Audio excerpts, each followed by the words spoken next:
परमेश्वर के नाम की महिमा हो। मैं विश्वास करती हूँ कि अभी हमारा देश और हमारा आसपास में सब जगह पे महामारी के वजह से सब लोग कठिन परिस्थिति से गुजर रहे हैं, लेकिन उसके बीच में भी परमेश्वर आप सभी को संभाल रहा है, सुरक्षित रखा है। आज हम एक छोटा सा विषय मनन करेंगे। विशेष रूप से अभी ये लॉकडाउन का समय में बच्चों से लेके बड़ों तक या बुजुर्गों तक सभी लोग जो है बहुत सारे जो वैज्ञानिक आधुनिक दुनिया में आश्रय रखते हैं, उसकी चीज़ों के ऊपर डिपेंड रहते हैं। जिस तरह कि हम स्मार्टफोन्स है, लैपटॉप है, कंप्यूटर है, वगैरह वगैरह, जो कुछ नया नया जो वैज्ञानिक रीति से देश जो है आगे बढ़ रही है, वो सारे चीज़ों के ऊपर हमें भी आश्रय रखना पड़ता है। लेकिन कई बार जब हम इन चीज़ों के ऊपर आश्रय रखते हैं तो उसके कई सारे अलग अलग तरीके से उसके जो परिणाम हमारे जीवन में होते हैं। तो ये सारे विषय तो हम बातचीत नहीं कर सकते हैं, लेकिन उसमें से एक दो चीज़ें आज हम थोड़ा ध्यान करेंगे।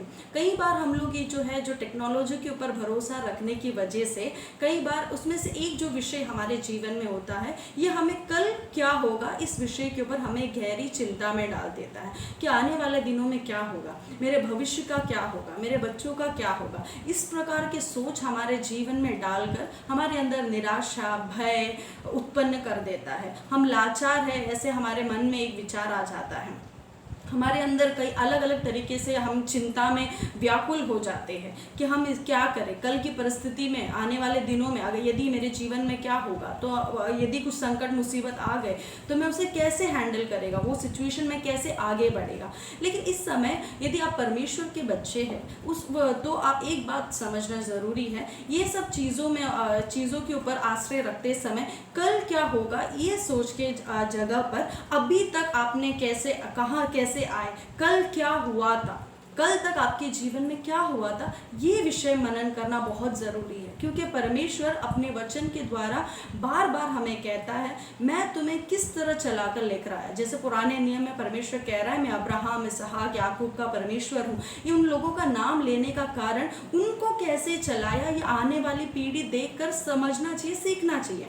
इस प्रकार हमारे जीवन में भी हर समय हम कल की चिंताओं में व्यस्त रहने की जगह पर हमारे पिछले दिनों में हमारे जीवन में क्या हुआ, हम कैसे यहाँ तक आए, पिछले दिनों में जब हमारे जीवन में निराशा आई तो परमेश्वर ने कैसे हमें चलाया, जब हम अकेलापन महसूस कर रहे थे तब परमेश्वर ने कैसे हमारे जीवन में हमें साथ दिया, जब हमारे जो कुछ बीमार हमारे शरीर में पकड़ा तो परमेश्वर ने किस प्रकार हमें चंगाई देकर हमें उस परिस्थिति से छुड़ाया। इस विषयों को हम ध्यान करना, मनन करना ज़रूरी है। क्योंकि ये चीज़ों के ऊपर हम जब ध्यान करेंगे कि परमेश्वर ने हमें अभी तक कैसे लेकर आया, तो हमारी चिंताएं दूर हो जाएगी, हमारी निराशाएं हट जाएगी। और यदि चिंताएं, निराशा हमारे जीवन से हट गए तो परमेश्वर का अद्भुत कार्य हमारे जीवन में होगा। क्योंकि यदि हम चिंताओं में फंसे रहेंगे तो परमेश्वर के ऊपर का जो विश्वास हमारे अंदर बढ़ेगा नहीं। यदि विश्वास नहीं बढ़ेगा तो हमारे अंदर जो है हम दूसरों के ऊपर दोष लगाने को शुरू हो जाएंगे कि इसके वजह से या ये चीज़ों की वजह से मेरे जीवन में ये कमी है करके।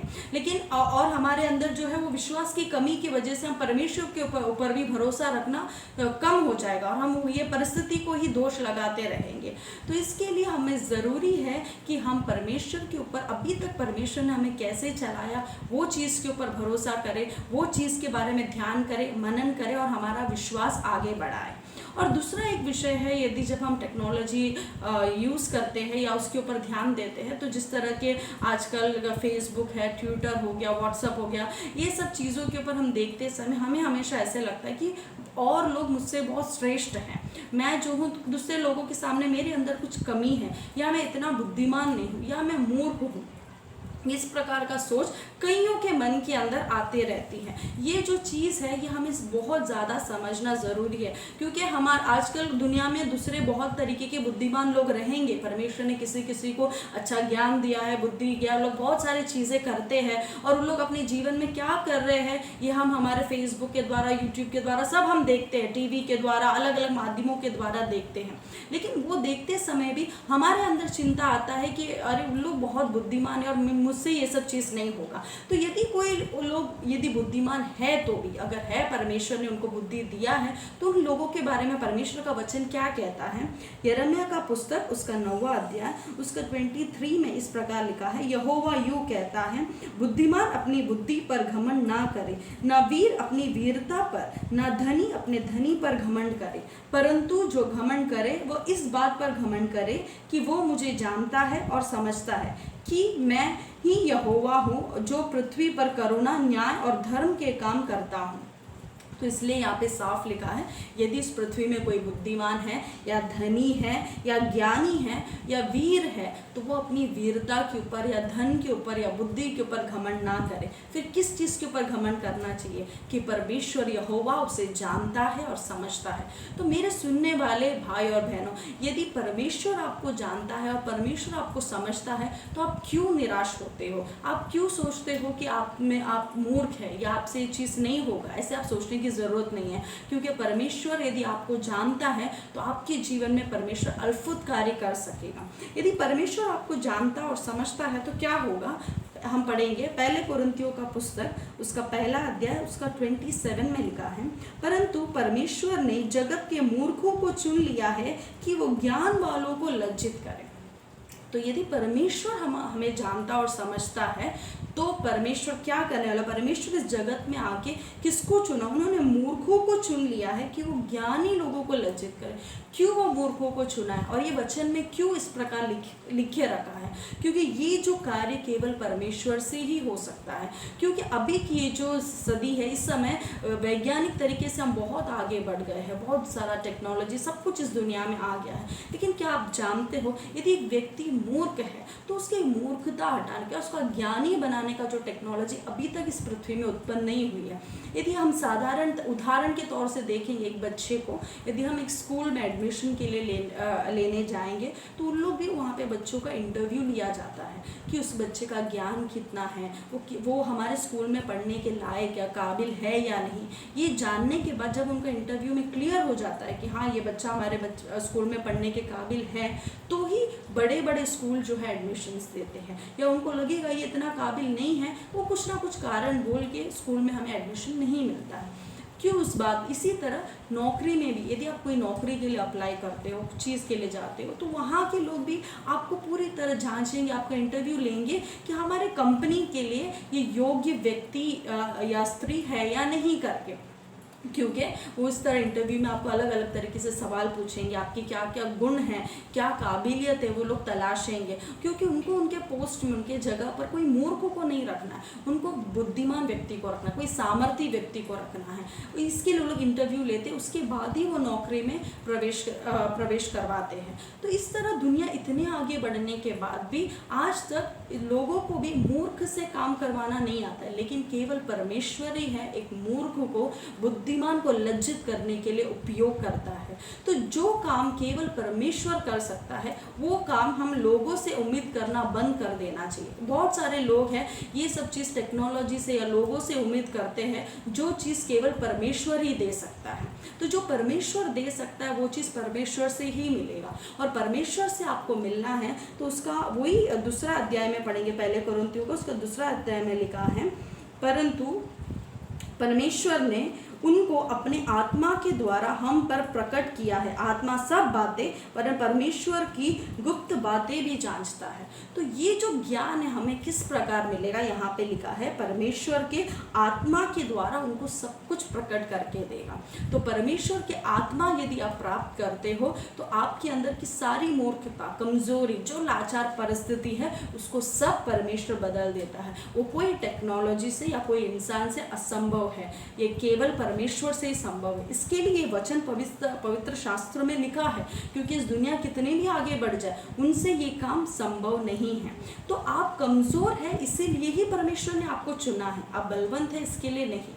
तो आप ये जानते हो, जानने के बाद भी कि परमेश्वर ने आपको चुना है क्योंकि आप कमज़ोर है और आपकी कमज़ोरी को रखकर परमेश्वर आपको उपयोग कर सकता है। फिर भी यदि आप निराशा में हो, यदि आप परमेश्वर को भरोसा नहीं करते हो, तो ये आपको नहीं बल्कि आप परमेश्वर को नीचा दिखा रहे हो। आप ये सोच रहे हो कि परमेश्वर एक काम के काबिल नहीं है करके।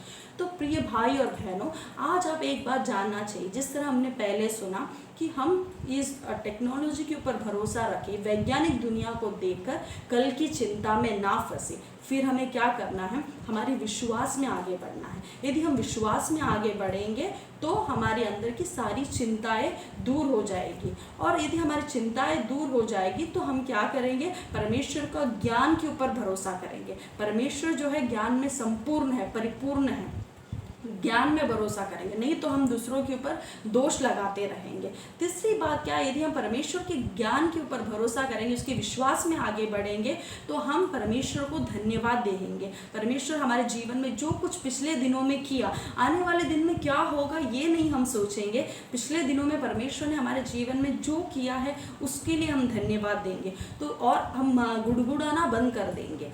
और यदि हम परमेश्वर को धन्यवाद देंगे तो हमारे जीवन में क्या होगा, हाँ मुझसे ये काम हो सकता है। कल तक आप सोच रहे थे मैं काबिल नहीं हूँ, मुझसे ये काम नहीं होगा, ऐसे आप सोचने वाला व्यक्ति ये सोचने को लगेगा नहीं मेरे से ये काम हो सकता है, मैं ये काम कर सकता हूँ, ये विचार आपके अंदर आ जाएंगे। तो ये विचार के द्वारा यदि आप परमेश्वर यहोवा के ऊपर आएंगे, तो हमने पहले पढ़ा परमेश्वर यहोवा आपको जानता और समझता है। यदि परमेश्वर यहोवा आपको जानता और समझता है तो ज़रूर परमेश्वर उसकी आत्मा से आपको भर देगा। यदि परमेश्वर उसकी आत्मा से आपको भर देगा तो आपको चिंता करने की कोई ज़रूरत नहीं, क्योंकि वो पूरी बुद्धि, ज्ञान और परिपूर्णता से आपको भर देगा, उसकी शक्ति से आपको भर देगा, जिसके द्वारा परमेश्वर की जो इच्छा है आपके जीवन में, परमेश्वर का जो उद्देश्य है वो परमेश्वर आपके द्वारा पूरा करेगा। आपको दुनिया के ऊपर या दुनिया की चीज़ों के ऊपर भरोसा करने की कोई ज़रूरत नहीं है। परमेश्वर ये कार्य अपने आत्मा के द्वारा आपके जीवन में पूरा करेगा। तो मैं विश्वास करती हूँ कि ये वचन आप सभी को बड़ी आशीष के कारण हो। आज यदि कोई निराशा में ये मेरे वचन सुन रहा है, यदि कोई सोच रहा है कि आप मूर्ख है, यदि आप चिंताओं में फंसे हो, तो आज आप परमेश्वर यहोवा के पास आ जाइए और परमेश्वर को आपको जानने का और समझने का मौका दीजिए। यदि आप यहोवा को ये मौका देंगे तो ज़रूर वो आपको पवित्र आत्मा से भर देगा, और वो पवित्र आत्मा आपको सभी ज्ञान की आत्मा से, शक्ति की आत्मा से, बुद्धि से आपको भर देगा, जिसके द्वारा आपका जीवन जयवंत हो जाएगा। प्रभु यीशु मसीह आप सबको आशीष करें। आमीन।